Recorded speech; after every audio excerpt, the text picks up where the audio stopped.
Hello students, कैसे हैं आप सब लोग। उम्मीद करती हूँ सब अच्छे होंगे और स्वस्थ होंगे। मैं Meena Rana ICT virtual class में आपका स्वागत करती हूँ। स्टूडेंट्स, हम पढ़ रहे हैं क्लास 12 की मैथ, और मैथ्स में हम पढ़ रहे हैं डिफरेंशियल इक्वेशन, अवकल समीकरण। डिफरेंशियल इक्वेशन का जो बेसिक कॉन्सेप्ट है ये हमने आपको प्रीवियस लेक्चर में बताया। सेकंड, हम यहाँ पर पढ़ रहे हैं general and particular solution of a differential equation. अवकल समीकरण का व्यापक एवं विशिष्ट है। इससे पहले हमने देखा डिफरेंशियल इक्वेशन किसे कहते हैं और डेरिवेटिव्स क्या होते हैं। फर्स्ट ऑर्डर डेरिवेटिव्स आपने देखा, फिर आपने सेकंड ऑर्डर, थर्ड ऑर्डर, इस तरह से आपने सभी जो है यहाँ पर हमने कॉन्सेप्ट सीखे हैं। साथ में एक एक्सरसाइज हमने सॉल्व की थी। प्रीवियस लेक्चर में हमने दूसरी एक्सरसाइज सॉल्व की। तो डिफरेंशियल इक्वेशन यानी कि अवकल समीकरण आपका, an equation containing derivative is called a differential equation. एक ऐसी समीकरण जिसमें डेरिवेटिव मौजूद हो, एक ऐसी इक्वेशन जिसमें आपका डेरिवेटिव मौजूद हो, वो आपका डिफरेंशियल इक्वेशन कहलाता है। और डेरिवेटिव्स आपके first order, second order, third order और इस तरह से आपके nth ऑर्डर तक आपके डेरिवेटिव हो सकते। y डैश और f डैश x से डिनोट कर सकते हैं या y1 से डिनोट कर सकते हैं। सेकंड ऑर्डर डेरिवेटिव्स को आप y double dash, f double dash x और y2 से डिनोट कर सकते हैं। और थर्ड ऑर्डर का इसी तरह से आप जो है अलग अलग ऑर्डर के डेरिवेटिव्स को अलग अलग तरीके से इस तरह से आप लिख सकते हैं। सेकंड, हमने यहाँ पर अवकल समीकरण डिफरेंशियल इक्वेशन में order and degree of a differential equation आपने पढ़ी। किसी भी डिफरेंशियल इक्वेशन का ऑर्डर क्या होता है, उसकी डिग्री क्या होती है। अवकल समीकरण की कोटि, उसकी जो है उसका ऑर्डर क्या होता है। तो highest order derivative present in differential equation, किसी भी डिफरेंशियल इक्वेशन में, किसी भी अवकल समीकरण में जो हाईएस्ट ऑर्डर डेरिवेटिव होगा वही उसका ऑर्डर होगा। अब जैसे यहाँ पर आप देखिए d3y बाई dx3, तो इसमें आपकी थर्ड ऑर्डर डेरिवेटिव है, तो इसमें ऑर्डर क्या हो जाएगा 3। इसमें आपका हाईएस्ट ऑर्डर डेरिवेटिव क्या है 2 है, तो इसमें आपका ऑर्डर क्या हो गया है 2 हो गया है। ठीक है, तो ये आपका आ जाएगा। चलिए, degree of a differential equation if defined, यहाँ पर एक चीज आई है, डिफाइंड कब होती है। किसी भी अवकल समीकरण की आप डिग्री निकाल रहे हैं, उसकी घात निकाल रहे हैं, तो इसके लिए आपको क्या करना है, highest power of highest order derivative. कोई भी डिफरेंशियल इक्वेशन है उसमें आप हाईएस्ट ऑर्डर की जो डेरिवेटिव होगा या जो आपका डेरिवेटिव होगा उसकी हाईएस्ट पावर देखना। ऐसा क्यों कहा है, क्योंकि हो सकता है किसी एक डिफरेंशियल इक्वेशन में आपकी दो एक जैसी एक ऑर्डर की आपकी डिफरेंशियल इक्वेशन है। तो हाईएस्ट ऑर्डर, जैसे ये सेकेंड ऑर्डर डेरिवेटिव है और ये भी सेकेंड ऑर्डर डेरिवेटिव है, तो दोनों की पावर अलग अलग है, तो इनकी पावर भी अब हम हाईएस्ट देखेंगे। तो यहाँ पर पावर 5 है, तो डिग्री 5 और ऑर्डर 2 हो जाए। अब इसमें इफ डिफाइंड, अगर नॉट डिफाइंड हो तो किस केस में डिफाइंड नहीं होता है, यदि डेरिवेटिव की पावर नॉन होल नंबर हो तो उस केस में आपका डेरिवेटिव जो आपकी डिग्री है वो आपकी नॉट डिफाइंड है। अब जैसे D Y by D X की पावर -1/3 यहाँ पर दी गई है, तो इसमें डिग्री तो आपकी 2, ऑर्डर तो 2 होगा, लेकिन डिग्री नॉट डिफाइंड होगी क्योंकि डेरिवेटिव की पावर नॉन होल नंबर है। दूसरा कंडीशन क्या है, फंक्शन के साथ कोई डेरिवेटिव इस तरह से अटैच ना हो, तो जैसे sine dy by D X ना हो, e की power dy by D X ना हो, लॉग के साथ dy बाई डी एक्स ना हो, sine inverse dy by D X ना हो, तो ये जो है आपका क्या, उस केस आपका ये डिफाइन नहीं होगा। हमने इस एक्सरसाइज को भी कर लिया था। दूसरी चीज यहाँ पर आई थी, general and particular solution of a differential equation. किसी भी डिफरेंशियल इक्वेशन का व्यापक और विशिष्ट हल क्या होता है। तो देखिए, जब आपके पास एक फंक्शन होता है, उस फंक्शन को आप डिफरेंशिएट करते हैं, एक बार डिफरेंशिएट करने पर आपको first order derivative, second order कब मिलेगा, दोबारा जब डिफरेंशिएट करेंगे, और इस तरह से हमने एक डिफरेंशियल इक्वेशन हमने यहाँ पर हमको मिल गई है। यानी कि फंक्शन को डिफरेंशिएट करने से आपको डिफरेंशियल इक्वेशन मिलती है। तो इस डिफरेंशियल इक्वेशन का सॉल्यूशन क्या होगा, वो फंक्शन होगा जिसको डिफरेंशिएट करके ये डिफरेंशियल इक्वेशन आपको मिली है। तो यानी ये इंटीग्रेशन का ही प्रोसेस होगा। ठीक है, तो ये इसका क्या होगा, प्रोसीजर होगा। जनरल सॉल्यूशन जिसमें आपके आर्बिट्री कांस्टेंट होते हैं, और जब आपका पर्टिकुलर सॉल्यूशन में हम बात करेंगे तो आपके कांस्टेंट फिक्स होंगे। तो दो सॉल्यूशन आएगा यहाँ पर, एक जनरल और एक पर्टिकुलर सॉल्यूशन। तो जनरल सॉल्यूशन में आपके आर्बिट्री कांस्टेंट होंगे, और ध्यान देना है इनसे क्या रिलेशन आपको मिला, जितने भी नंबर ऑफ आर्बिट्री कांस्टेंट होंगे उतनी डिग्री की ही आपके पास यहाँ पर डिफरेंशियल इक्वेशन आपको मिलेगी। जैसे यहाँ पर दो आपके पास आर्बिट्री कांस्टेंट थे, तो ऐसी सेकंड ऑर्डर की हमें यहाँ सेकंड ऑर्डर तक ही हमें ये डिफरेंशियल इक्वेशन प्राप्त हुई है, यहाँ पर मिली है। तो ये चीज भी हम समझेंगे आगे। एक क्वेश्चन था इसी पर, सत्यापित कीजिए कि y is equal to e raise to the power minus 3x अवकल समीकरण का एक हल है। तो देखो हमने क्या कहा था आपसे कि हम फंक्शन को डिफरेंशिएट करने से आपको डिफरेंशियल इक्वेशन मिलती है। तो हमने इसको डिफरेंशिएट किया, और डिफरेंशिएट करने पर जो आपके पास डिफरेंशियल इक्वेशन है, यहाँ पर हमने वैल्यूज पुट की तो हमें ये मिल गया है, ये हमने सत्यापित कर दिया है। ठीक है, और इसी पर बेस्ड हमने प्रीवियस लेक्चर में आपके एक्सरसाइज के क्वेश्चन 9.2 के हमने यहाँ पर जो क्वेश्चन थे वो भी हमने सॉल्व किए थे। चलिए आगे आगे कुछ और क्वेश्चन हम यहाँ पर देखते हैं आज की क्लास में।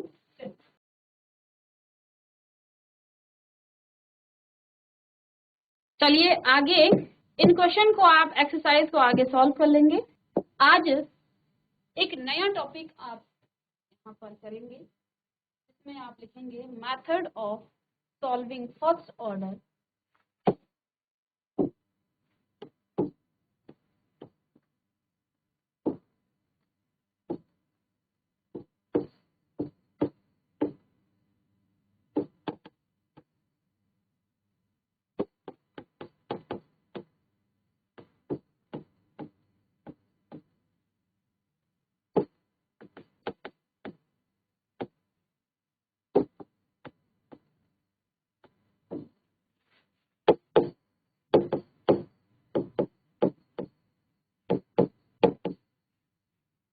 method of solving first order first degree differential equations। First order और फर्स्ट इक्वेशंस को आप यहाँ पर इस तरह से लिख सकते हैं, यानी जो हमारा नेक्स्ट टॉपिक है वो हम फर्स्ट ऑर्डर और फर्स्ट डिग्री जो आपके पास डिफरेंशियल इक्वेशन है, इसको सॉल्व करने के कुछ तरीके, कुछ मेथड्स हम यहाँ पर अप्लाई करेंगे। प्रथम कोटि एवं प्रथम घात के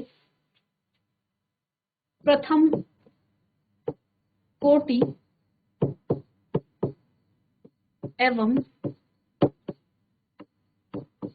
प्रथम घात के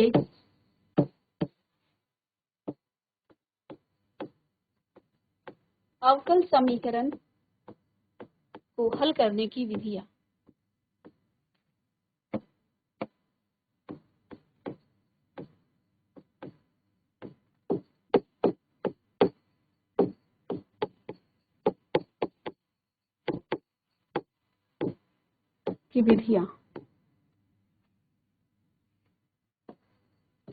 तो हमने यहाँ पर अलग अलग ऑर्डर के डिफरेंशियल इक्वेशन आपको बताई, जिसमें फर्स्ट ऑर्डर सेकंड ऑर्डर। तो अब फर्स्ट ऑर्डर और फर्स्ट कोटि की जो डिफरेंशियल इक्वेशन है उसको सॉल्व करने की कुछ विधियां हम पढ़ेंगे, जिसमें पहली जो विधि है वो है आपकी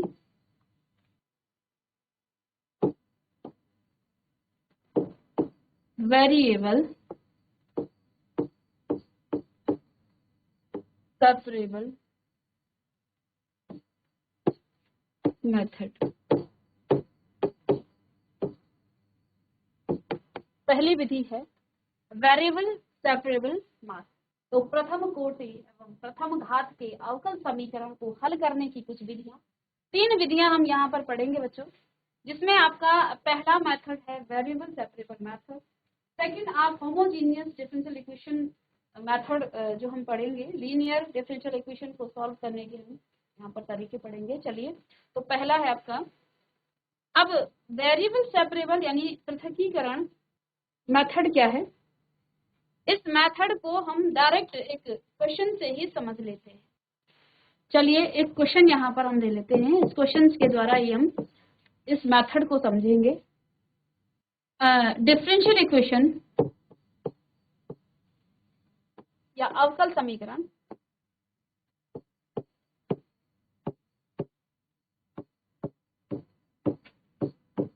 अवकल समीकरण है आपका dy by D X is equal to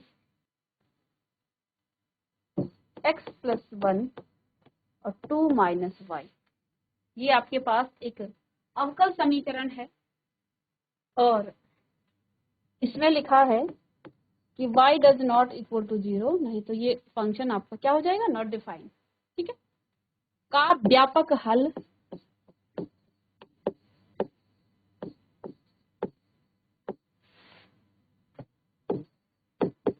ज्ञात कीजिए।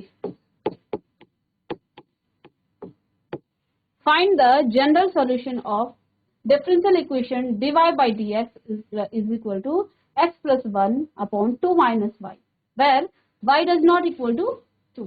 यदि आप y को 2 माने तो यहाँ पर ये फंक्शन आपका नॉट डिफाइंड हो जाएगा। ठीक है ना, तो ये इन्फिनिटी आ जाएगा, नॉट डिफाइंड हो जाएगा। तो यहाँ पर y does not equal to 2 होना चाहिए, तभी ये फंक्शन आपका डिफरेंशियल फंक्शन इक्वेशन रहेगी। ठीक है, ये इक्वेशन आपका तभी जो है एक डिफरेंशियल इक्वेशन रहेगी। तो इसका व्यापक हल आपको निकालना है। मेथड है वेरिएबल सेपरेबल मेथड, पृथकीकरण, variable separate.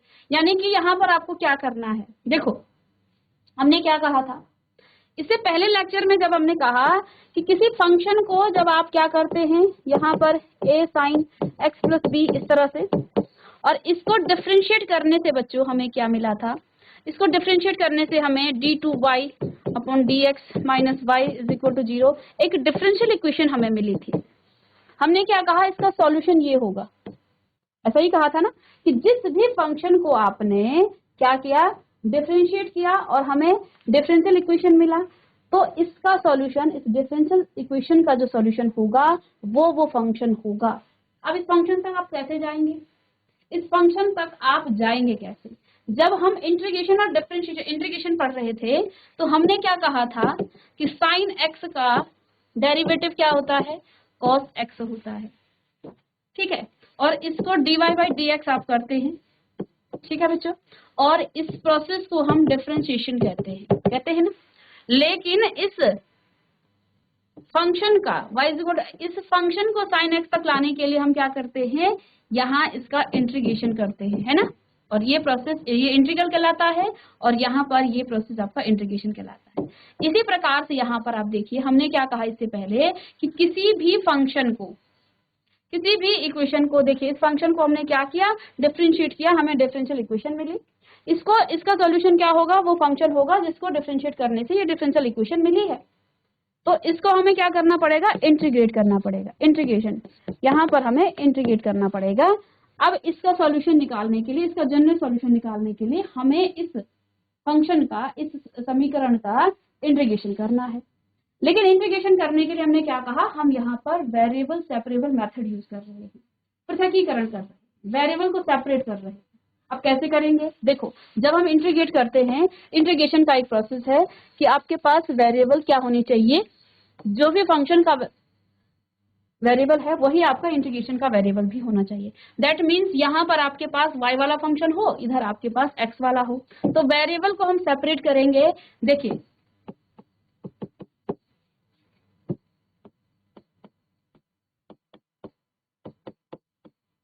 To minus Y, अब क्या किया जाए, इस y को इधर ले जाएं तो क्या हो जाएगा, 2 माइनस वाई और पीछे dy बराबर x प्लस 1 और ये आपका आ जाएगा क्या, dx।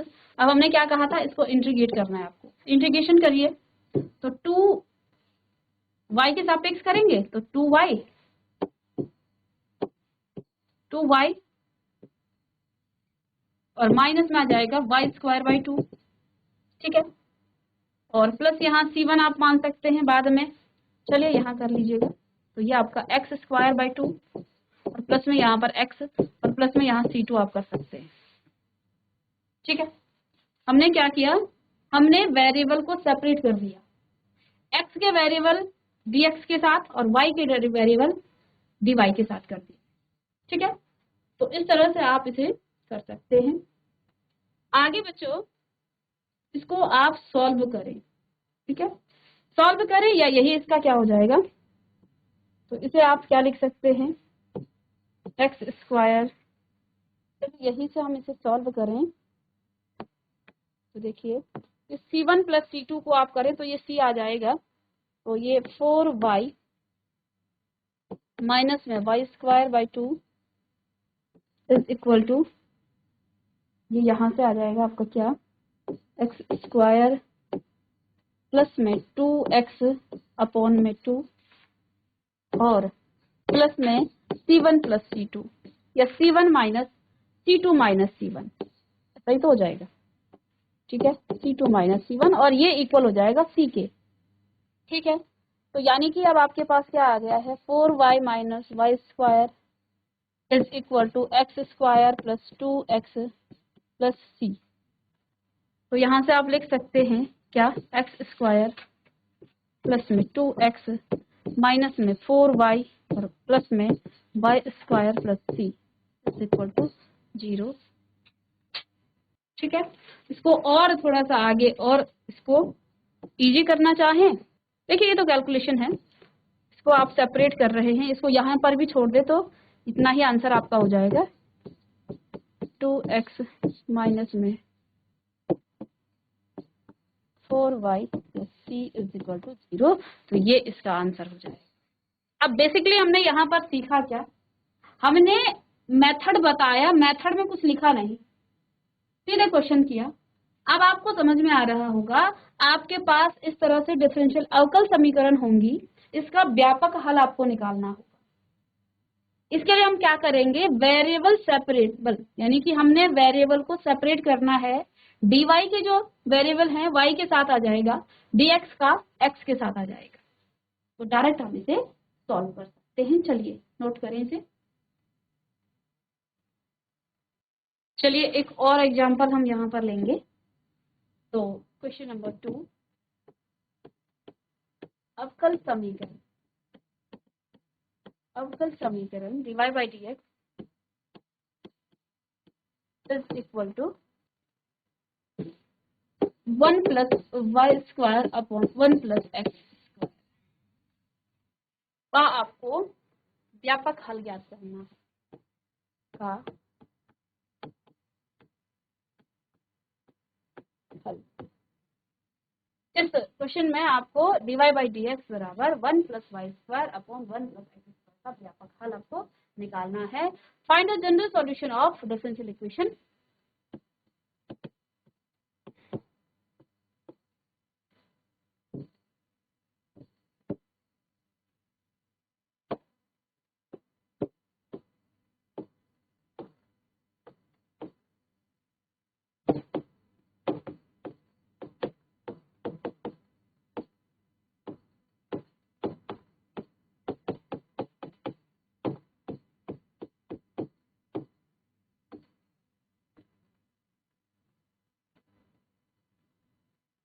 इसका जनरल सॉल्यूशन आपको निकालना है। ठीक है, चलिए अब आप देखिए, डिफरेंशियल इक्वेशन है आपके पास dy by dx is equal to 1 plus Y square upon में 1 प्लस एक्स स्क्वायर। ठीक है, अब हमें इसका जनरल सॉल्यूशन निकालना है। तो देखिए क्या करना है आपको, x के वेरिएबल x के साथ और y के वेरिएबल y के साथ। तो यहाँ पर आप वेरिएबल सेपरेबल जो मेथड है उसको यूज करेंगे। तो क्या आ जाएगा, y बाई, ये इसके नीचे आ जाएगा 1 प्लस वाई स्क्वायर, यहाँ पर dx ऊपर चला जाएगा 1 प्लस एक्स स्क्वायर। ठीक है, चलिए अब इसमें हम समाकलन करेंगे, दोनों का इंटीग्रेशन करेंगे। तो ये आपके पास क्या आ गया, integration of 1 upon 1 plus Y square dy बराबर integration of 1 upon 1 plus x square dx। और आप जानते हैं ये किसका इंटीग्रेशन है, ये आपका tan इनवर्स x का है और ये आपका tan इनवर्स y का है। तो यहाँ से आपके पास क्या आ जाएगा, tan इनवर्स y बराबर tan इनवर्स x। ठीक है, और इंटीग्रेशन किया है तो c भी आपका आएगा। ठीक है, तो ये इसका व्यापक हल हो जाएगा, ये इसका जनरल सॉल्यूशन यहाँ पर आ जाएगा। चलिए इसे भी नोट करें। ये था व्यापक हल यानी कि जनरल सॉल्यूशन की बात। चलिए एक और क्वेश्चन देखिए। क्वेश्चन है आपके पास अवकल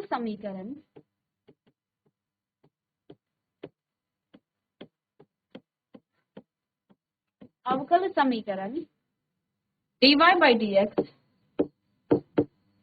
is equal to -4 x y square. अवकल समीकरण dy by dx is equal to -4 x y square का विशिष्ट हल ज्ञात कीजिए।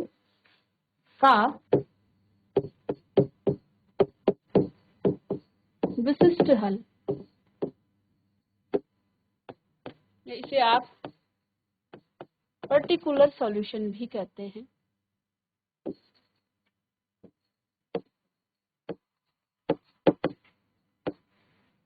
ज्ञात कीजिए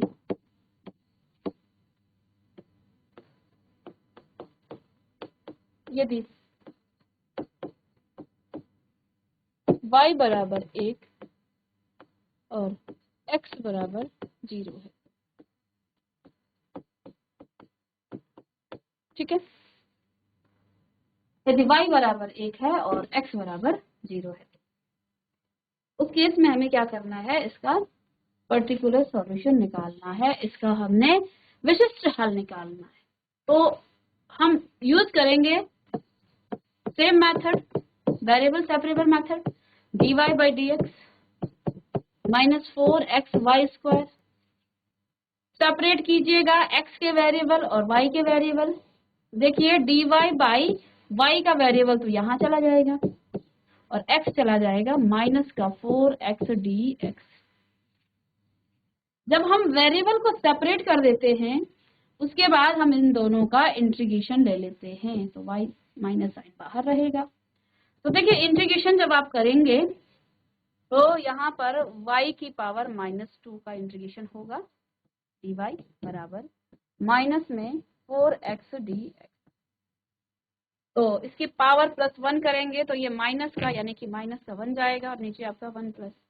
तो ये आपका क्या आ रहा है, देखिए इसकी पावर क्या हो जाती है, y -2 + 1 अपॉन में -2 + 1 इज इक्वल टू माइनस में यहाँ पर 4 तो है x² 2 और प्लस c 2 से ये कट जाएगा। तो ये आपका -1/y, इसकी पावर -1 आएगी और ये नीचे चला जाएगा।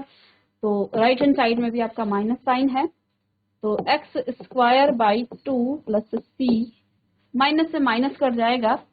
तो अब आपके पास क्या आ जाएगा, y बराबर 2/x² + c, ऐसा ही आएगा। अच्छा यहाँ पर तो 2x बचा ना ऊपर आपका,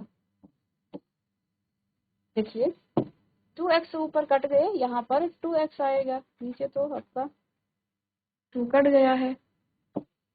ठीक है, इसकी तो जरूरत है ही नहीं। तो 1/y, तो ये आ जाएगा आपके पास 2x² + c। तो जब हम बात करें किसकी, y की, तो y बराबर 1/2x² + c आ जाना चाहिए। ये तो आपका जनरल सॉल्यूशन आ गया है। ठीक है बच्चों, ये आपका जनरल सॉल्यूशन आ गया। अब मुझे चाहिए पर्टिकुलर सॉल्यूशन। तो पर्टिकुलर सॉल्यूशन में हम क्या करेंगे, y को 1 रखेंगे और x को 0 रखेंगे। तो 1 ये माइनस 0 माइनस आपका c, तो c आपका कितना आ जाएगा, यहाँ से c बराबर आपका आ गया है क्या, -1।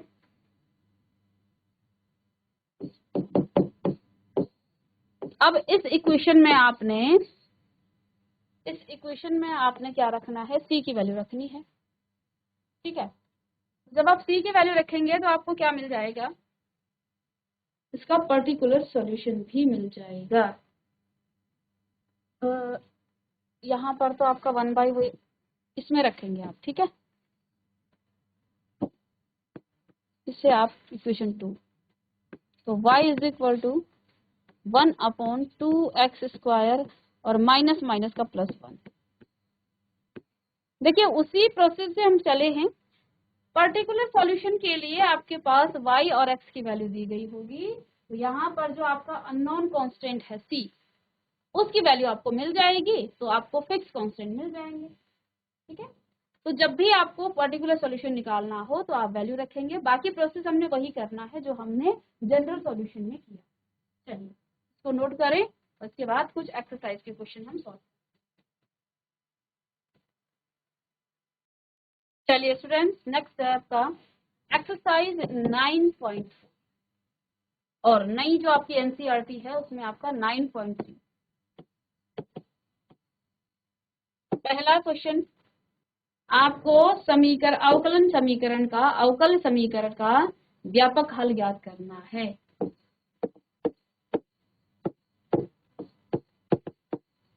समीकरण का व्यापक हल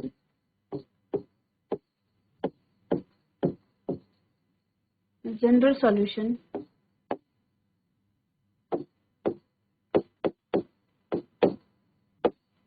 ज्ञात कीजिए। ठीक है, अवकल समीकरण का व्यापक हल आपको ज्ञात करना है। ठीक है स्टूडेंट्स, चलिए पहला है आपका, इसी में first dy by dx is equal to 1 minus cos x और 1 प्लस कॉस एक्स। अब इसका जनरल सॉल्यूशन निकालना है तो आपको क्या करना है, हमने वेरिएबल को सेपरेट करना है। ठीक है, तो dy बाई dx बराबर 1 माइनस कॉस एक्स और अपॉन में 1 प्लस कॉस एक्स। तो देखिए इधर तो आपके पास दोनों ही x के ही, कॉस एक्स ये भी x का ये भी x का, तो अब dy आपका अकेला रह जाएगा और 1 minus cos x 1 plus cos x और इस पूरे का आप dx इंटीग्रेशन करेंगे। आप इंटीग्रेशन ऑफ dy बराबर, इंटीग्रेशन करने से पहले आप इसको क्या लिख सकते हैं, चलो इंटीग्रेशन लिख सकते हैं आप। इंटीग्रेशन 1 माइनस में कॉस एक्स अपॉन में 1 plus cos x D x. Variable को हमने सेपरेट किया और फिर हम इसे इंटीग्रेट कर सकते हैं। ठीक है, 1 माइनस कॉस एक्स का फॉर्मूला ये आपका dy by D x 2 sine square x by 2 और 1 प्लस कॉस का 2 कॉस स्क्वायर एक्स बाई 2 और dx। 2x 2 से 2 कट जाएगा, sine square x by 2 cos square x by 2, ये आपका क्या आ जाएगा 10 स्क्वायर एक्स बाई 2 और dx। इसको भी आप क्या लिख सकते हैं, dy बराबर integration of second square x by 2 minus 1 dx। ठीक है, क्योंकि इसका इंटीग्रेशन इजीली आप कर लेंगे सेकेंड स्क्वायर का। चलिए तो integration of second square x, अब सेकेंड स्क्वायर एक्स का इसका तो y हो जाएगा, y is equal to second square का आपका 10 स्क्वायर एक्स बाई 2, लेकिन फिर से डिफरेंशिएट करेंगे x बाई 2 को। ठीक है, नीचे, और x बाई 2 का डिफरेंशिएशन 1 बाई 2 और माइनस में x और प्लस में आपका c आ जाएगा। चलिए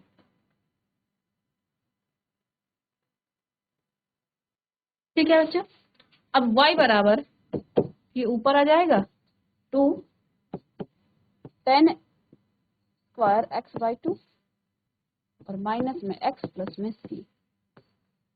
तो यही इसका जनरल सॉल्यूशन हो जाएगा। इसका व्यापक हल ये आपका आ जाएगा। सॉरी, सेकेंड स्क्वायर एक्स का इंटीग्रेशन क्या होता है 10x, है ना, स्क्वायर नहीं आना चाहिए, 10x होता है ना, तो 10x बाई 2 10x बाई 2 और ये ऊपर जाएगा तो ये आपका y बराबर 2 10 x by two minus x plus c. ये इसका क्या हो जाएगा, ये आपका जनरल सॉल्यूशन। ठीक है, तो हमने यहाँ पर क्या किया है, हमने वेरिएबल को सेपरेट किया। ठीक है, dy बाई डी एक्स आपके पास दिया था और इधर दोनों x के ही फंक्शन थे, 1 माइनस कॉस एक्स और 1 प्लस कॉस एक्स। तो हमने x को उधर लेके गए, y को हमने सेपरेट कर लिया। ठीक, तो सेपरेट करने के बाद अब हमने 1 माइनस कॉस एक्स का फॉर्मूला और 1 प्लस कॉस एक्स का फॉर्मूला लगाया, इंटीग्रेशन किया, 2 से 2 कट गया, ये आपका सीकेंड स्क्वायर, सॉरी ये आपका tan square, sine by cos आपका 10 होता है, tan square x by two, और टेन स्क्वायर एक्स को लिख सकते हैं आप second square x by two. Second square x का इंटीग्रेशन 10 एक्स होता है, और इसको हमने दोबारा देखो, जब हम क्या करते हैं इंटीग्रेशन करते हैं, तो अगर वो पीछे x नहीं है तो वेरिएबल को नीचे डिनोमिनेटर को फिर से उसको डिफरेंशिएट किया जाता है, ये आपको बताया था, माइनस में x और प्लस इसका 1 का x हो जाएगा प्लस में c। तो y बराबर 2 10 x by two minus x plus c, ये इसका जनरल सॉल्यूशन है, ये आपका जनरल सॉल्यूशन। ठीक है, तो आगे जो एक्सरसाइज के क्वेश्चंस हैं उनको आप नोट करें, उसको आप घर में करने की कोशिश करें, प्रैक्टिस करें। मिलते हैं नेक्स्ट लेक्चर में।